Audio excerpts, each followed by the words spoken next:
I guess I went with that picture after all. Whatever. Thumbnail's probably not the best, but it is what it is. Okay, so I've been doing some brainstorming. I think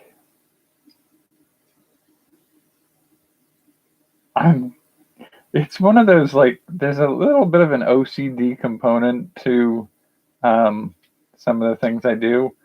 And there's definitely a part of me that was hung up very substantially on structuring the schedule of the video uploads to Opportunity Forge on a Monday, Wednesday, Friday with some weekend stuff.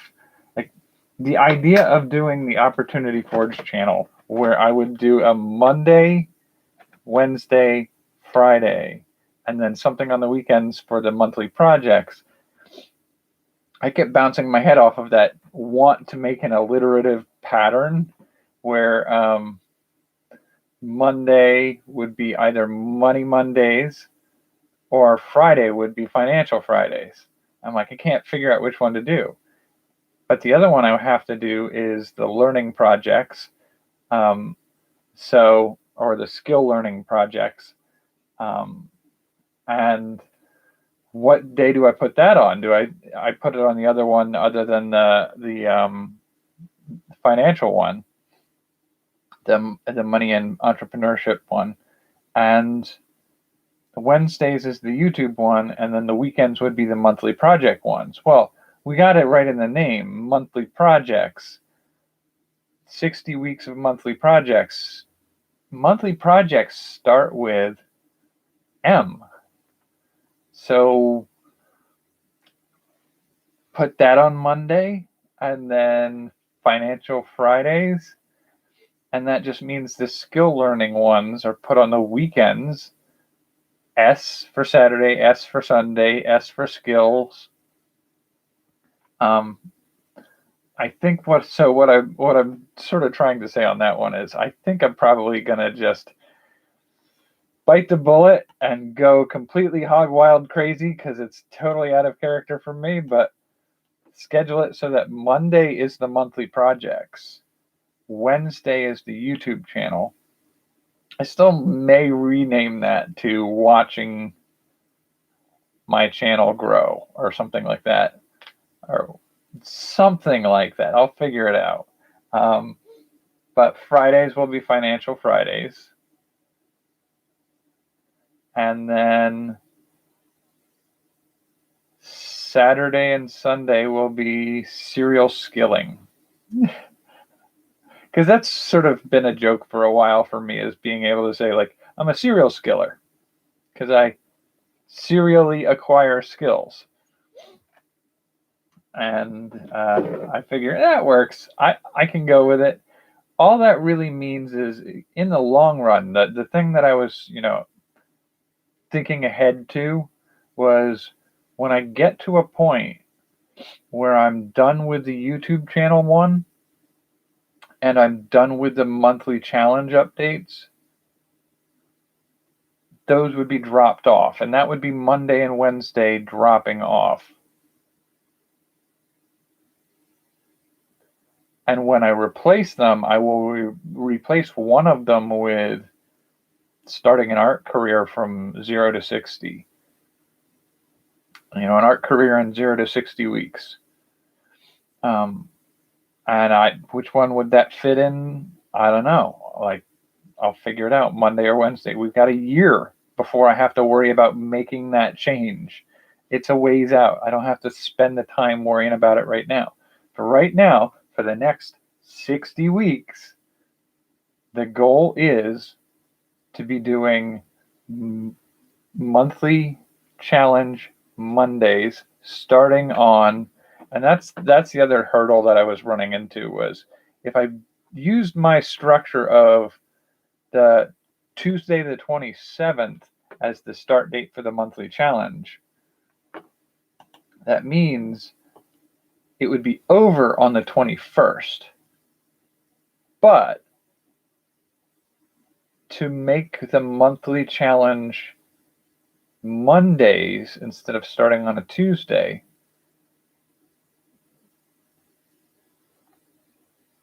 I mean, it changes it so that it's over on the 20th. It's fine. Like it's a 1 day difference. It's not a huge deal. So that's, I think, I was making it way harder on myself than I needed to, for starters, which is not a surprise if you know me. I tend to make projects way harder than they need to be when it would just be just as easy to do this thing with a little change. But so monthly challenge Mondays will start on the 26th. And from there,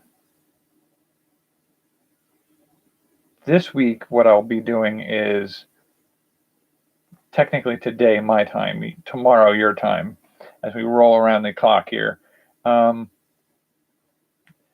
The next update for the YouTube channel start will go up. Then Friday, I will do a video for the financials and entrepreneurial stuff.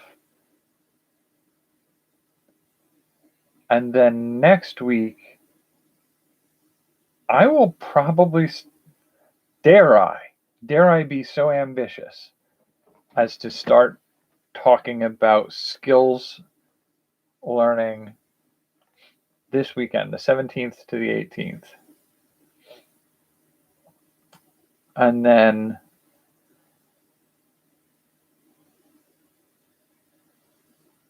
that starts off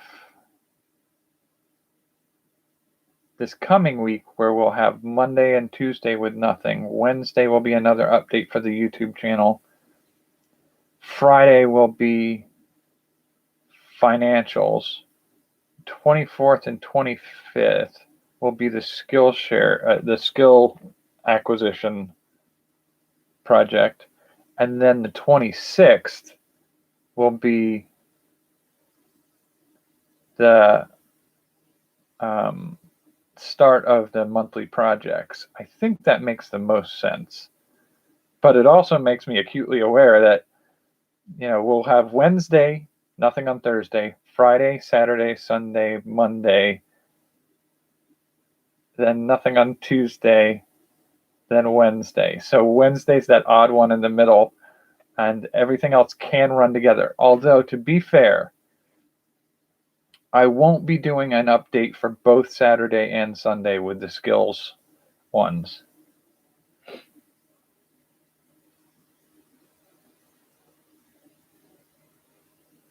I will just be doing one. So I will probably do Wednesday, Friday, Sunday, Monday.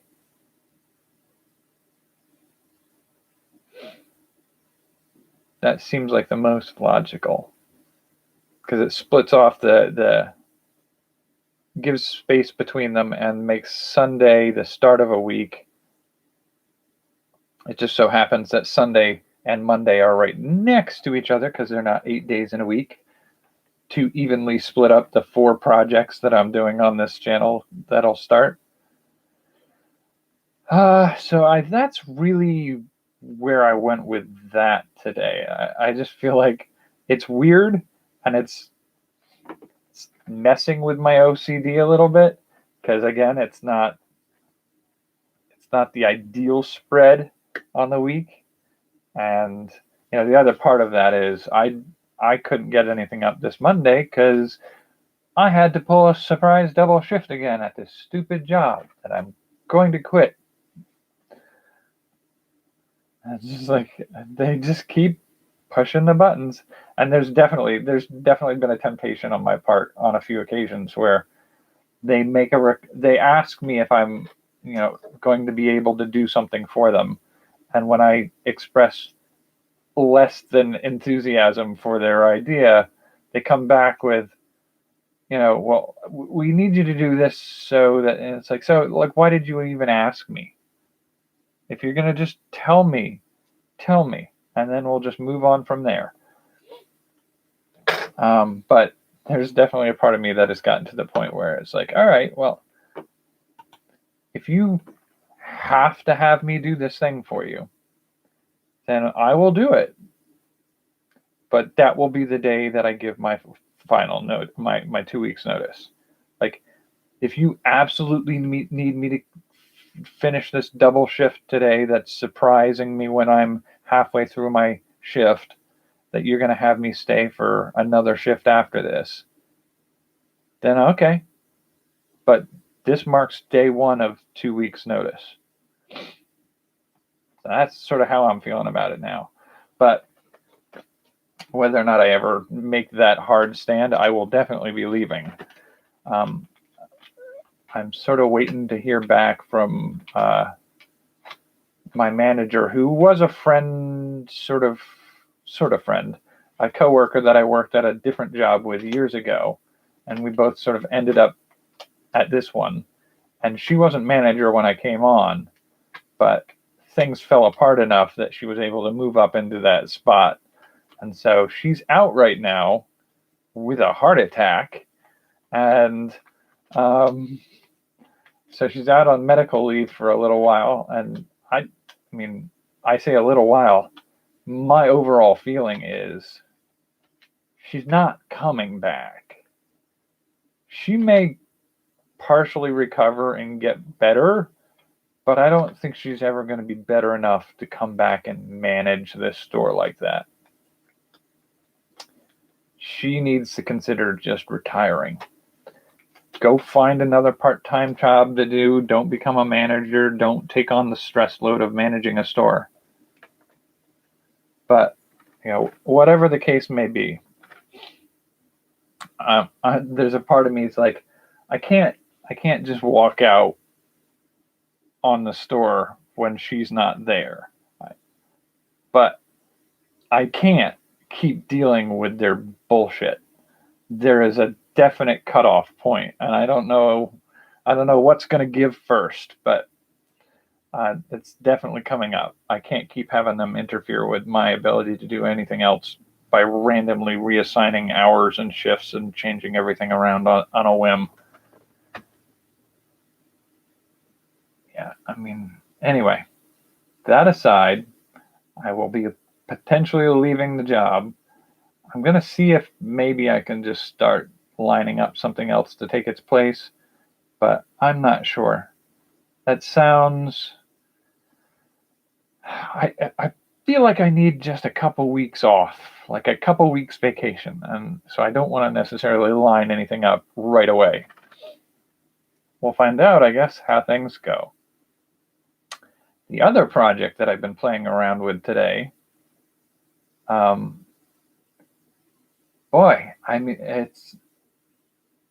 it feels like cheating. That's the thing. This feels like cheating to me, but it's for one of the monthly projects. Specifically the July independent film project. I had a conversation earlier in the day that started me thinking along the lines of some other things. And one of the things that I was thinking of is, if I'm going to do an independent film, I'm going to make a film that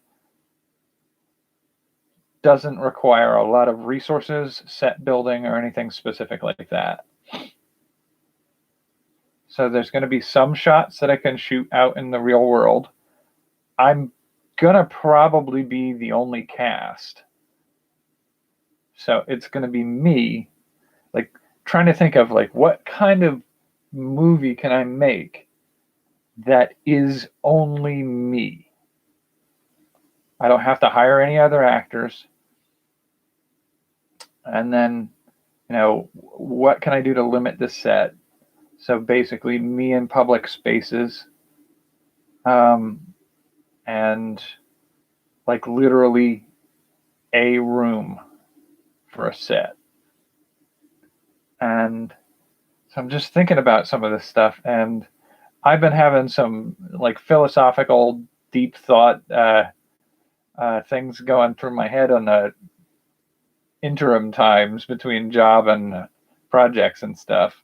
And I got to having this thought of, there have been a few movies where the majority of the film is handled as two people sitting at a table talking about something. I'm trying to remember, there was a well-known one that I haven't seen, but the biggest, most memorable part of it is two guys sitting at a table at a restaurant having a deep philosophical conversation. And I got to thinking, like, what if this was something I did where it was a conversation between different versions of myself, like a past and a present version of myself, and having this deep philosophical conversation about the nature of who we are when we change. And overall, the premise of that kind of idea would be like the ship of Theseus, which is a philosophical concept, a metaphysical philosophy on, if you took the ship of Theseus, the Greek hero, that was brought into the harbor in Greece after the victory of their journey on the ship, and it was sort of kept as a museum piece, as a trophy, as a sort of icon for over a century, I think is what they said. And as time passes, parts of it start to wear away, rot away, or whatever. And so they replace those pieces. But over the course of a century, if you replace every piece that starts to wear away to the point that you replace every piece of the ship, is it still the same ship? And that question, as regards to, say, an old Studebaker, you inherit your dad's old Studebaker, and you're fixing it up, and you're replacing broken parts or worn out parts, the plastic seals, rusted metals, chipped off paints, replace a panel here, a fender there, replace all the bulbs, the lens covers get yellowed and cracked, so you replace those, you replace the top of it. Like, at what point, when, like, the glass cracks, and so you replace the pieces of glass, the seals around the edges, some water gets in, or the leather on the seats destroyed, so you replace the seats, the springs rust, so you replace the springs in the seats.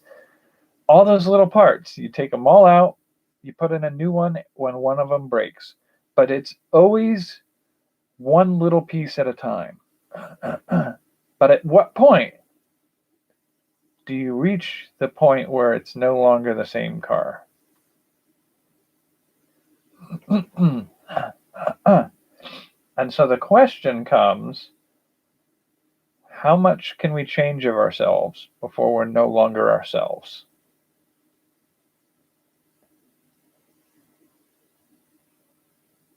And to have that discussion with myself in a sort of a psychological environment, like a picture inside your head, a white room, where you are sitting across from yourself, talking about whether or not you are who you used to be.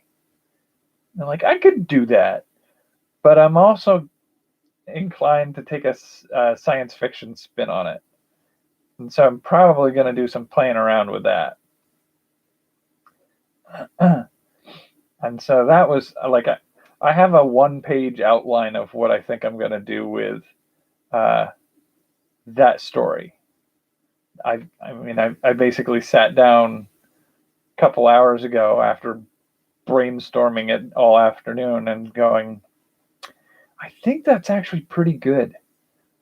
Like, I think I have a sense of, like, all I have to do is really do the write-up of the dialogue.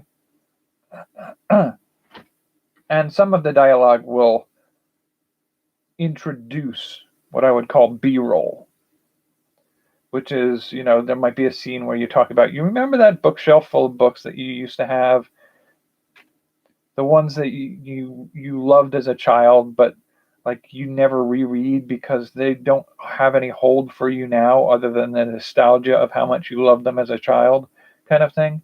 You're not the person who loved those books, but those are still your books. So that piece of conversation would necessitate maybe a flashback of a bookshelf full of children's books. And so I'll need a shot like that, and a few other shots based off of the conversation where memory flashbacks would be appropriate. And then I need to figure out how to set up the set. My feeling is the way I want to do that is to differentiate the backdrop between different versions of myself. The forward-looking one versus the backward-looking one. You could do a simple, not quite a green screen, but like I'm thinking of some of the people who have done some of their daily talk shows since the pandemic started, where they've settled on just filming it in a seemingly white void. The idea of just basically making a contrast between, one color and another, but make it basically feel like a box room, a room with no dimensionality, just a cube with two people either standing or sitting at a table opposite each other. And I will be both people. And that's the other thing I will have to do, is make some differentiation between different versions of myself. So I may do some fake aging. I may do some prosthetic science fiction based parts. I might do some hologram special effects. But overall, keep it fairly simple and straightforward. But as we reach the end of that first part, I have something that introduces a third me, which would definitely need some prosthetic makeup and some differences. And then that one may require setting up a green screen, because I want to move, I want to start it in the real world with me, then fade into that environment where I have the conversation with myself. And that conversation progresses to a certain level, and then I fade back out to a different me at a different time and place in the future. And so setting up that future, I may have to build some false sets that I can green screen myself into.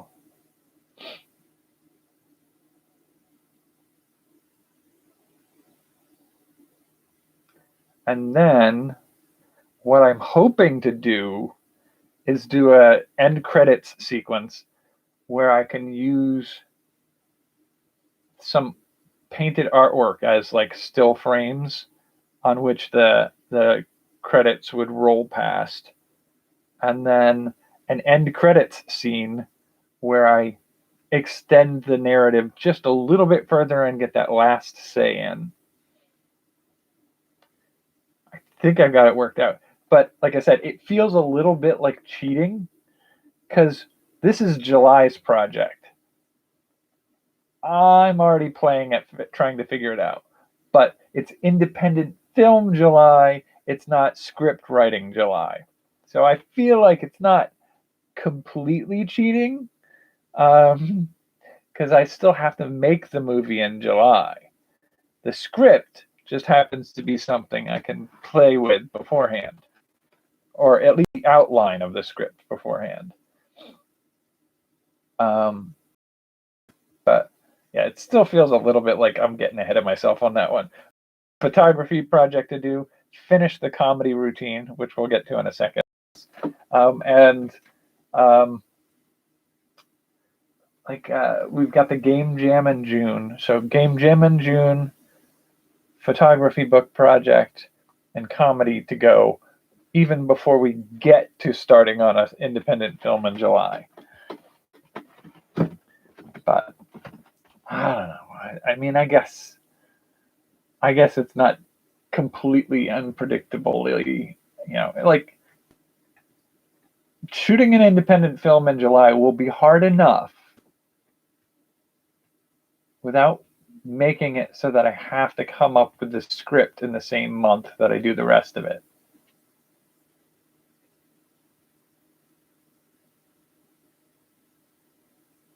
But moving on to the topic of this month's project, the stand-up comedy routine.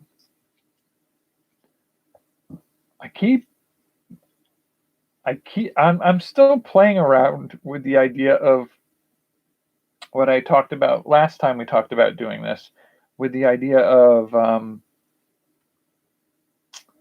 writing out a 5-act play style narrative on which to hang up those sort of pun wordplay jokes.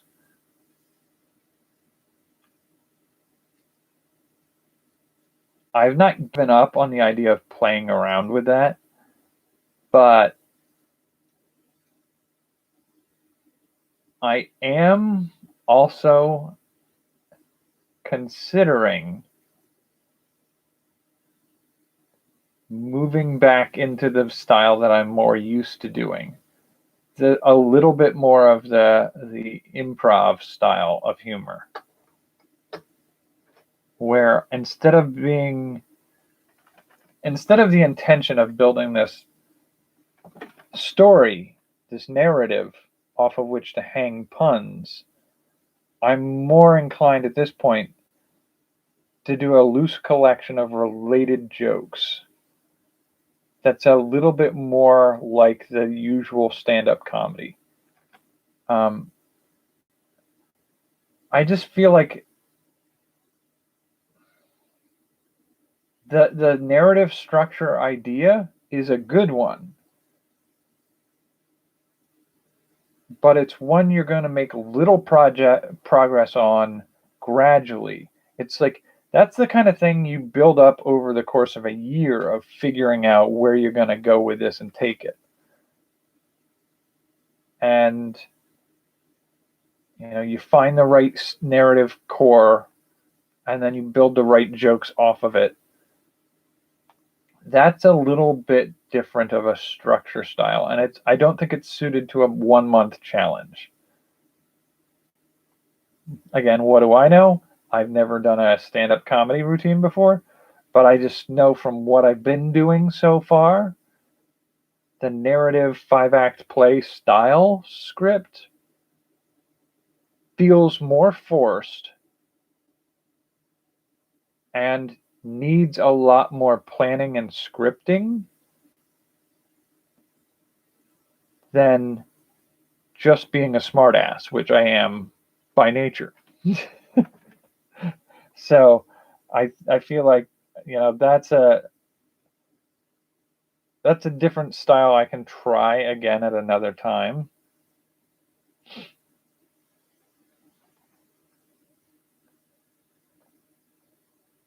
But I'm not giving up on the idea. We'll see where I go with it. For all I know, and don't hold me to this, but for all I know, I may have a moment of inspiration strike in the next couple weeks where I can slap together both.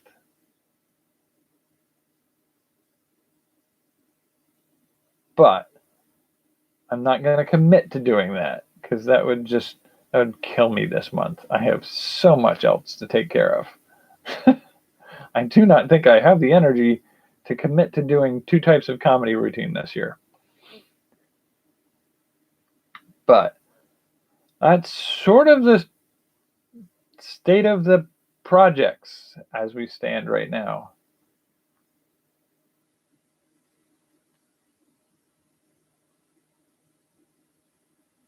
I think that's all I have to say tonight. Tonight is Tuesday. I will be back on Thursday. By then, we'll have the second video up on Opportunity Forge. And by the day after this next video here, we should have the third video of Forge. Maybe even the channel trailer up.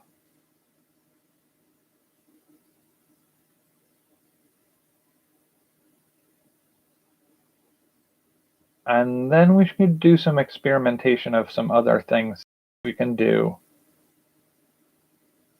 Because the project of making that channel, one in which we try to build the channel from the ground up, that's one of those.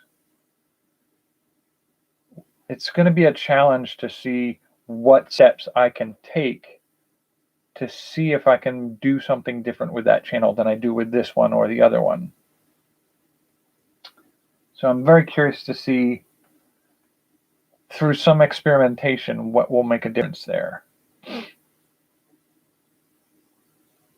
But for now, I'm going to call it for the night. So thank you for joining me. Hope you're doing well. Take care. And good night.